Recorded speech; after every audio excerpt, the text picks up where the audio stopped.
नमस्कार, स्वागत है आपका हमारे इस YouTube चैनल पर। मैं मुनमुन श्रीवास्तव आपका हार्दिक अभिनंदन करता हूं और आप सभी को सबसे पहले भैया दूज की बधाई देता हूं। और इस वक्त हम खड़े हैं दिल्ली विश्वविद्यालय के इंद्रप्रस्थ कॉलेज फॉर वुमेन में, और इस कॉलेज को पिछले दिनों ग्रीन अवार्ड मिला और कॉलेज की प्रिंसिपल प्रोफेसर पूनम कुमरिया ये अवार्ड लेने के लिए न्यूयॉर्क भी गई थी। और सबसे बड़ी बात यह है कि आमतौर पर यह गुलजार रहने वाला कॉलेज आज थोड़ा आपको सूना दिख रहा होगा, क्योंकि कॉलेज में छुट्टियां हैं। दिवाली वेकेशन पे जो स्टूडेंट्स हैं वो अपने घर गए हुए हैं, और जैसे ही 27 तारीख आएगी कॉलेज में फिर से स्टूडेंट्स आएंगे और जो ये एरिया आपको सुना दिख रहा है वो नहीं रहेगा। अब सवाल ये है कि आप अपने घर गए हुए हैं, हॉस्टल भी खाली हैं, क्योंकि ज़्यादातर हॉस्टलर्स जो है वो उत्तर प्रदेश, बिहार, हरियाणा, झारखंड, तमाम देश भर के हिस्सों से आते हैं, तो वो भी इन छुट्टियों में गए हुए हैं। अब एक सवाल सबसे बड़ा जो इस समय उठ रहा है वो ये है कि जिन स्टूडेंट्स का एडमिशन स्पॉट राउंड में, मॉपअप राउंड में और फिजिकल मॉपअप स्पॉट राउंड जो हुआ था उसमें हुआ है, उनमें से बहुत से स्टूडेंट्स जो है वो डीयू के कॉलेजेस में उन लोगों ने अभी तक अपनी कक्षाएं भी ज्वाइन नहीं की हैं। ऐसे कई मैसेजेस आपके पास आए। तो ये है कि 27 तारीख को जब दिल्ली विश्वविद्यालय खुलेगा तो आप मान के चलिए उसके बाद कोई छुट्टी नहीं है। उसके बाद दिसंबर में जो है आपके फर्स्ट सेमेस्टर की परीक्षाएं शुरू हो जाएंगी। तो इसलिए अब आपका कॉलेज में रहना बहुत ज़रूरी है। अगर आप अभी तक नहीं आए हैं तो आप कॉलेज में पहुँचें, क्योंकि 66.7% अगर आपकी अटेंडेंस नहीं होगी तो फिर आपको एग्ज़ाम में बैठने नहीं दिया जाएगा। और ये केवल इस कॉलेज के लिए ही नहीं है, ये तमाम दिल्ली विश्वविद्यालय के कॉलेजों के लिए है कि अगर आपकी अटेंडेंस शॉर्ट होती है तो आपको एग्ज़ाम में बैठने नहीं दिया जाएगा। तो इसलिए आप अपनी एक तो अटेंडेंस का पूरा ध्यान रखें। दूसरी प्रॉब्लम जो कुछ स्टूडेंट्स ने बताई जो उन्हें फेस करनी पड़ रही है, वो प्रॉब्लम है आपका लेकर सब्जेक्ट सिलेक्शन को। मॉपअप राउंड और स्पॉट राउंड में जिनका एडमिशन हुआ उनके साथ दिक्कत ये है कि उनको पसंद का सैक और वैक कोर्स नहीं मिला, जी भी उनकी पसंद का नहीं मिला। इसमें उन स्टूडेंट्स का कहना है कि मीत ना मिला रे मन का, कोई तो मिलन का करो रे उपाय। मतलब ना तो उन्हें सब्जेक्ट अपनी पसंद का मिल पाया और ना ही अब जो है वो इस मॉपअप राउंड में उनको अपनी पसंद के जो है वो सैक और बैक कोर्सेज मिल रहे हैं। ये काफ़ी जो है बड़ा सवाल बनता जा रहा है। ऐसे कितने स्टूडेंट हैं वो ज़रूर कमेंट करके बताएं कि क्या उन्हें उनकी पसंद का स्किल एनहेंसमेंट कोर्स यानी कि SEC और वैल्यू एडिशन कोर्स यानी कि वैक वो अपनी पसंद का नहीं मिला। अब बात करेंगे आपको अगले सेमेस्टर एग्ज़ाम को लेकर। बहुत से स्टूडेंट्स ने कहा कि एनरोलमेंट नंबर उनके अभी तक जो है वो नहीं आए हैं। एनरोलमेंट नंबर पर एक स्टोरी हमने कल की थी कि एनरोलमेंट नंबर क्या होता है, क्या उसकी उपयोगिता है। Enrolment number, college roll number और यहाँ तक कि एग्ज़ाम रोल नंबर में क्या बेसिक फ़र्क है। अगर आपको वो चीज़ समझ में नहीं आई है तो आप उसे भी जो है वो कमेंट करके बता सकते हैं। इसके अलावा जो आपको अगर लगता है कि कुछ और सवाल हैं तो वो सवाल भी आप जो है वो लिख कर भेज सकते हैं। एनरोलमेंट नंबर बहुत से जो कॉलेजेस हैं उनके स्टूडेंट्स को नहीं मिले हैं।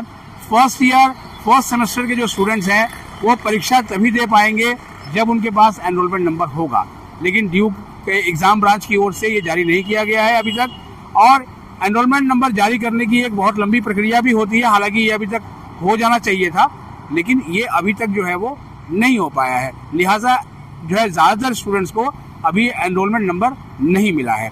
अब दूसरी बात ये कहेंगे आपको कि एनरोलमेंट नंबर आपके पास आ गया तो क्या तभी फॉर्म भर पाएंगे? बिल्कुल, जब एनरोलमेंट नंबर आपका आ जाएगा तभी ड्यू का एग्ज़ाम फॉर्म आप भर पाएंगे। और इसीलिए ड्यू का जो फर्स्ट सेमेस्टर के लिए एग्ज़ाम फॉर्म भरने की जो डेट है उसे बढ़ाया गया है।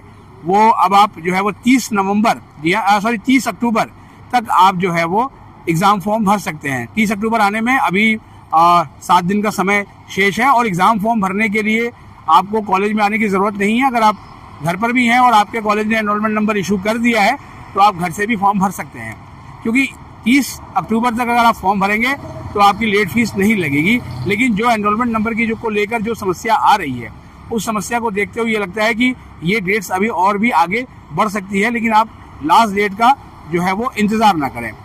एक और समस्या इन दिनों स्टूडेंट्स को आ रही है और वो समस्या आ रही है SOL के स्टूडेंट्स को। उनको बुक्स मिलनी तो शुरू हो गई हैं, लेकिन उनका यही कहना है कि SOL ने जो व्यवस्था की थी कि घर पे बुक जाएंगी, लेकिन वो व्यवस्था सबके साथ नहीं हो रही है। लेकिन वहाँ ये भी आप देखिएगा, जो हमने SOL के डायरेक्टर प्रोफेसर पायल मागो से पूछा था कि आप अपने एड्रेस को ज़रूर चेक कर लें कि आपका एड्रेस जो है वो सही होना चाहिए, क्योंकि SOL के रिकॉर्ड में जो आपका एड्रेस होगा उसी एड्रेस पर आपको जो है भेजा जाएगा स्टडी मटेरियल।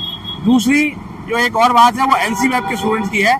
NCVAP के स्टूडेंट्स ने कहा कि क्या सर जो है वो उनको भी जो है वो अटेंडेंस उनकी होनी चाहिए पूरी, या फिर वो भी SOL के स्टूडेंट्स की तरह क्लास जो है वो नहीं लेने के लिए फ्री हैं।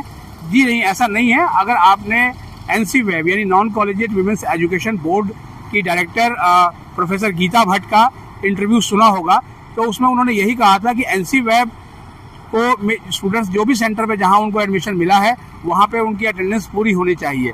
तो जो संडे सेंटर्स हैं उनकी क्लासेस संडे को हो, और जो सैटरडे सेंटर्स हैं उनकी क्लासेस सैटरडे को होती है। तो आपको संडे की क्लासेस में अपनी संडे क्लास में पहुंचना है, जिनकी क्लासेस सैटरडे को होती हैं उनको सैटरडे को पहुंचना है।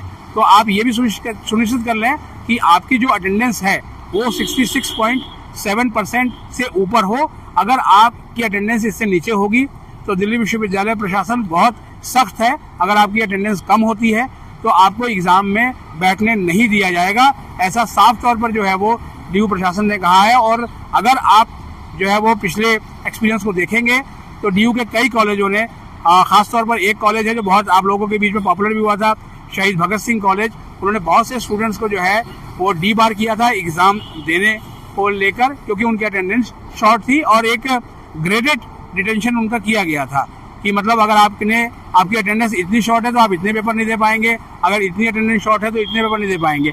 लेकिन आप लोगों को ऐसी दिक्कतें ना हो, इसका आप ध्यान रखें। त्योहारों का सीजन चल रहा है, फेस्टिवल आप मनाइए।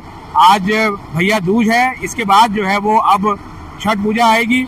दिल्ली विश्वविद्यालय में पूर्वी उत्तर प्रदेश और बिहार से बहुत से स्टूडेंट्स और टीचर्स हैं, और छठ पूजा जो है वो बिहार ही क्या, ये पूरी दुनिया का अब एक महापर्व बन गया है। तो आप पर्व के उल्लास के बाद जब DU आए तो आप अपने साथ ये सुनिश्चित कर लें कि आपको अब क्लासेस अटेंड करनी है। अभी तक जो हुआ ठीक है उसे आप भूल जाएं, और इसके बाद जो है वो आप कमर कस लें कि आप जो है वो अपने कॉलेज रेगुलर जाएंगे और अपनी क्लासेस अटेंड करेंगे। क्योंकि एक समस्या जो हमें DU के टीचर्स ने बताई है, और उनका यही कहना है कि स्टूडेंट जो है उतनी तत्परता से जो है वो अब क्लासेस में नहीं आ रहे हैं, और ये एक बहुत बड़ी जो है वो समस्या बनते जा रही है। अगर आपने रेगुलर कॉलेज में एडमिशन लिया है तो आपको क्लासेस अटेंड करनी ही होगी। फिलहाल आपको मैं त्योहारों को बधाई दे सकता हूँ, और इस कॉलेज को बधाई देंगे क्योंकि यह कॉलेज जो है वो अपने ग्रीन कैंपस के लिए जाना जाता है, और इस कॉलेज को जो है अवार्ड मिला, और कॉलेज की प्रिंसिपल प्रोफेसर पूनम कुमरिया न्यूयॉर्क गई थी उसका अवार्ड लेने के लिए। हम उन्हें बधाई देंगे और आप सभी को भैया दूज की भी बधाई देंगे। फिलहाल आज के लिए इतना ही। हमारे चैनल पर नए हैं, चैनल को सब्सक्राइब कर लें और इसे अपने दोस्तों के बीच शेयर करें। मिलते हैं एक और एपिसोड के साथ, तब तक के लिए नमस्कार।